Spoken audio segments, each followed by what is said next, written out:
தூய்மையான அரசியல்வாதி அப்படின்னு மக்களால் போற்றப்படுற நபர் தான் தாத்தா கக்கன் அவர்.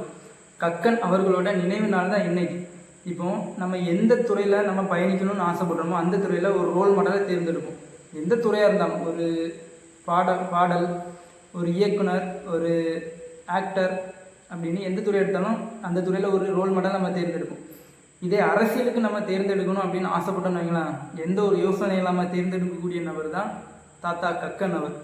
இவரை ஏன் தூய்மையின் வடிவம் நேர்மையின் சிகரம் அப்படின்னு சொல்கிறோன்னா, பெருந்தலைவர் காமராஜர் ஆட்சி காலத்தில் அவரோட அமைச்சரவையில் பணியாற்றியவர் தான் தாத்தா கக்கன் அவர்.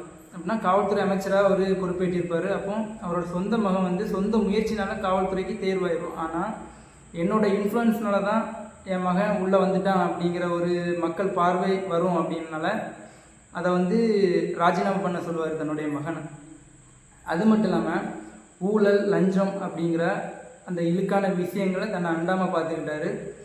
அதனால் அது மட்டும் இல்லாமல் அரசு பிரதிநிதிகளாக இருந்தாலும் அவர் எல்லாரும் பயணிக்கிற மாதிரி, மக்கள் பயணிக்கிற மாதிரி அரசு பேருந்தில் பயணம் செய்யக்கூடிய ஒரு எளிமையான மனிதர்.